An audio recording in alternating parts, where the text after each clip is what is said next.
السلام علیکم خواتین حضرات، آج مرزا غالب کی جو غزل لے کر ہم آپ کی خدمت میں حاضر ہوئے ہیں اس کا پہلا شعر ہے: غنچائے ناشگفتہ کو دور سے مت دکھا کے یوں، بوسے کو پوچھتا ہوں میں منہ سے مجھے بتا کے یوں۔ اس شعر میں کوئی ویسا خاص فلسفہ ہے نہیں جو کہ مرزا کے کلام کا خاصہ ہے۔ بہرحال ہم اس کا مطلب کیے دیتے ہیں۔ غنچائے ناشگفتہ کہتے ہیں اس کلی کو جو کھل کر ابھی پھول نہ بنی ہوئی ہو۔ تو کہتے ہیں کہ میں نے اپنے محبوب سے پوچھا کہ بوسہ کیوں کر لیا جاتا ہے۔ آپ جانتے ہیں بوسہ کا مطلب کیا ہوتا ہے، نہیں؟ چومنا۔ تو محبوب نے مجھے دور سے ایک منہ بند یعنی ناشگفتہ کلی دکھا دی، یعنی ایسی کلی جو ابھی کھل کے پھول نہیں بنی تھی۔ اور اس کے تو میں کہتا ہوں کہ اس کے دکھانے سے کیا فائدہ؟ میں نے تو یہ سوال کیا ہے کہ منہ سے بوسے لے کر بتائیے کہ کیسے لیا جاتا ہے۔ تو اس میں خوبی صرف یہ ہے کہ بوسہ لیتے وقت منہ کا نقشہ بالکل بند کلی جیسا ہوتا ہے۔ عام شعر ہے لیکن مرزا نے کہا ہے چونکہ تو یقیناً اس کی اس حوالے سے ضرور اہمیت ہے۔ اس کا اگلا شعر ہے کہ پرسش طرز دل بری کیجئے کیا کہ بن کہے، اس کے ہر ایک اشارے سے نکلے ہے یہ ادا کہ یوں۔ پرسش کہتے ہیں حال کو پوچھنے کا، اور طرز دل بری یعنی محبوب کا محبت کرنے کا انداز کہہ لیجیے، اس کو کہتے ہیں۔ اور بن کہے کا مطلب ہوتا ہے بغیر پوچھے ہوئے۔ تو کہتے ہیں کہ میں محبوب سے دل لینے کا طریقہ کیا پوچھوں؟ کچھ اس کا جو ہے اشارے ایسے ہوتے ہیں کہ اس میں کوئی نہ کوئی ادا ٹپک رہی ہوتی ہے جو بتاتی ہے کہ دل یوں لیا جاتا ہے۔ تو وہ کہتے ہیں کہ وہ بن کہے ان کی جو ادائیں ہیں یا ان کے جو نخرے ہیں اس سے صاف ظاہر ہو جاتا ہے کہ دل لینے کا طریقہ کیا ہے۔ معاف کیجیے گا۔ اگلا شعر ہے کہ رات کے وقت میں پیے ساتھ رقیب کو لیے، آئے وہ یہاں خدا کرے پر نہ کرے خدا کی یوں۔ میں آپ جانتے ہیں شراب کو کہتے ہیں، اور رقیب ہر عاشق کا یعنی ہر معشوق کا جو دوسرا عاشق ہوتا ہے اس کو رقیب کہتے ہیں۔ تو کہتے یہ ہیں کہ میری آرزو ہے کہ رات کا وقت ہو اور محبوب نے شراب پی رکھی ہو، اور خدا کرے کہ وہ یہاں ضرور آئے، اور ساتھ ہی خدا نہ کرے کہ وہ رقیب کو ساتھ لے کر آئے۔ مطلب یہ ہے کہ چاہتے ہیں کہ محبوب شراب پی کے رات کے وقت جو اپنے ہوش و حواس میں نہیں ہو تو وہ یہاں پہ آئے، اور لیکن اس کے ساتھ کوئی اور نہ ہو، وہ تنہا آئے۔ تو شرارتی سا شعر ہے، مزے کا ہے۔ اگلا شعر ہے کہ غیر سے رات کیا بنی، یہ جو کہا تو دیکھیے، سامنے آن بیٹھنا اور یہ دیکھنا کہ یوں۔ غیر سے مراد یہاں پر وہی ہے، آپ جانتے ہیں اچھی طرح، رقیب کو ہی کہا گیا ہے۔ اس میں کوئی خاص مشکل الفاظ نہیں ہے جن کے ہم معنی کریں، تو ہم شعر کا مطلب کرنے کی کوشش کرتے ہیں۔ کہتے ہیں کہ جب میں نے محبوب سے پوچھا کہ رات تو آپ غیر کے ساتھ تھے تو کیا واقعات رہے، کیا حالات رہے، تو دیکھیے وہ سامنے آ بیٹھا اور کہنے لگا دیکھنا یوں۔ دیکھنا کہ یوں کے دو مطلب ذہن میں آتے ہیں۔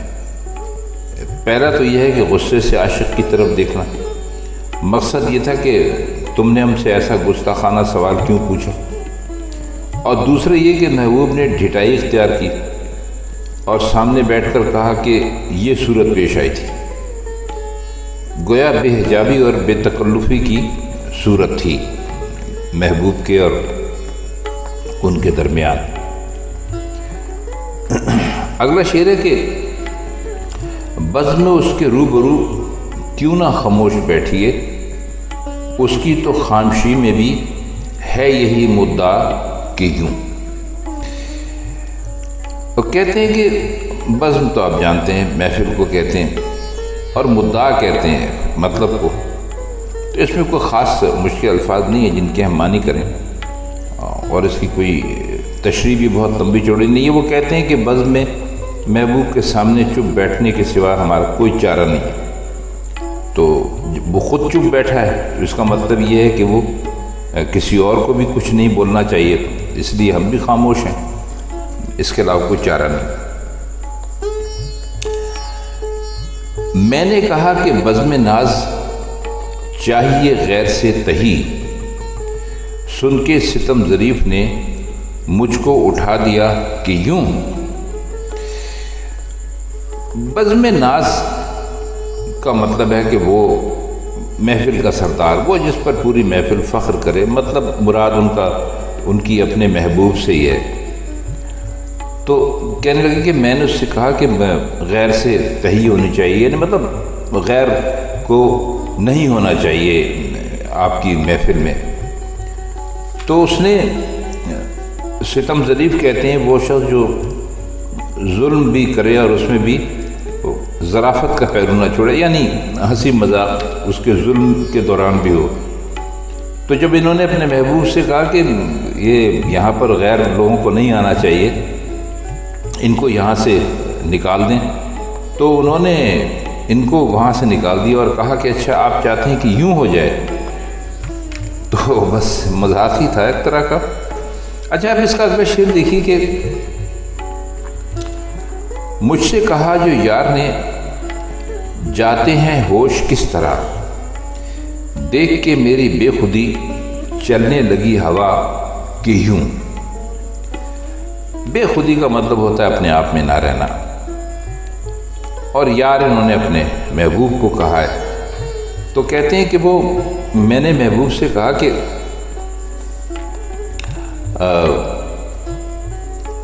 ہوش کس طرح اڑتے ہیں، تو مجھ پہ ایک بے خودی کا عالم طاری ہو گیا، اور یہ دیکھتے ہی ہوا چلنے لگی، اور اس نے بتایا کہ ہوش یوں اڑتے ہیں، یعنی محبوب کا جلوہ دیکھ کر ہوش و حواس اس طرح رخصت ہو جاتے ہیں جیسے ہوا چلنے لگتی ہے۔ اگلا شعر ہے کہ کب مجھے کوئے یار میں رہنے کی وجہ یاد تھی، آئینہ دار بن گئی حیرت نقش پا کہ یوں۔ وجہ آپ جانتے ہیں طریقے کو کہتے ہیں، کوئے یار کہتے ہیں محبوب کی گلی کو، آئینہ دار کہتے ہیں آئینہ دیکھنے والے کو، اور نقش پا پیروں کے نشان کو کہتے ہیں۔ تو کہتے ہیں کہ مجھے محبوب کے کوچے میں یا اس کی گلی میں رہنے کا طور طریقہ یاد ہی نہیں تھا، تو یہ دیکھتے ہی نقش پا کی حیرت میرے لیے آئینہ دار بن گئی، یعنی اس نے مجھے دکھا دیا کہ محبوب کے کوچے میں رہنا چاہو تو اس کی صورت یہ ہے کہ نقش پا کی طرح خاک میں مل جاؤ، یعنی جیسے کہ محبوب کے قدموں کے نشان ہوتے ہیں اس کی طرح خاک میں مل جاؤ، اور جلوہ حسن سے سر سے پیر تک حیرت بن کر پوری زندگی گزار دو۔ اچھا مزے کا شعر ہے۔ اگلا شعر دیکھیے کہ گر تیرے دل میں ہو خیال وصل میں شوق کا زوال، موجے محیط آب میں مارے ہے دست پا کہ یوں۔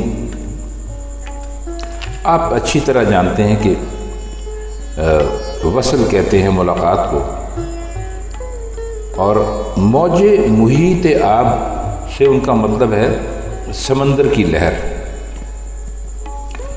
تو کہتے ہیں کہ اگر تیرے دل میں خیال ہو کہ وصل کے بعد یعنی ملاقات کے بعد شوق پر زوال آ جاتا ہے، یعنی شوق ویسا نہیں رہتا، تو یہ صحیح نہیں ہے، کیونکہ خواتین حضرات اکثر ہی دیکھا گیا ہے کہ آپ جس چیز کو پانے کی بے حد آرزو کرتے ہیں، جب آپ اس چیز کو پا لیتے ہیں تو آپ کے دل میں پہلے سا ذوق و شوق باقی نہیں رہتا، یعنی آپ کو حقیقت کا علم ہو جاتا ہے۔ تو اسی کو مرزا نے اس شعر میں کہنے کی کوشش کی ہے کہ جیسے سمندر کی لہروں کو دیکھ وہ عین پانی میں بدستور ہاتھ مارتی رہتی ہیں، یعنی اوپر چڑھتی ہیں پھر نیچے اترتی ہیں، لیکن اس کے بعد پھر اوپر چڑھنے لگتی ہیں۔ تو یہ کہتے ہیں کہ وصل کا کمال بھی ان کے شوق پر کوئی اثر نہیں ڈال سکتا۔ تو وہ ہمیں یہ بتا رہی ہیں کہ شوق سچا اور خالص ہو تو تو وصال کے بعد بھی اس کی بےتابی اور بے قراری میں کوئی فرق نہیں آتا۔ اب اس کا ہم آخری شعر دیکھیں گے، جو یہ کہے کہ ریختہ کیوں ہوش رش کے فارسی، گفتہ غالب ایک بار پڑھ کے اسے سنا کہ یوں۔ ریختہ کہتے ہیں اردو غزل کو، یعنی اس وقت جو ہم غالب کا یہ کلام پڑھ رہے ہیں یہ ریختہ کہلائے گا۔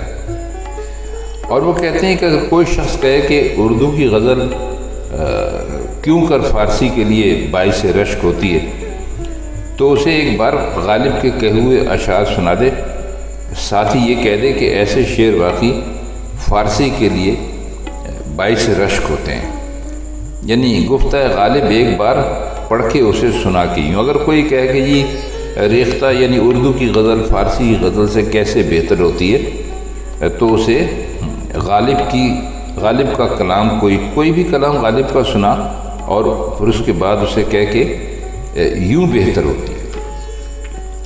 تو خواتین حضرات، یہ تھی آج کی غزل، جس کے کچھ مشکل الفاظ کے معنی ہم نے آپ کو بتائے اور کچھ اس غزل کے مطلب کرنے کی کوشش کی۔ اگر یہ غزل آپ کی سمجھ میں آ گئی ہوگی تو ہمیں بہت خوشی ہوگی، اور بس اب ہمیں اجازت دیجیے، اسی طرح غالب کی غزلوں کی تشریح کے ساتھ آپ کی خدمت میں انشاءاللہ حاضر ہوتے رہیں گے۔ تو اگلی غزل تک کے لیے خدا حافظ۔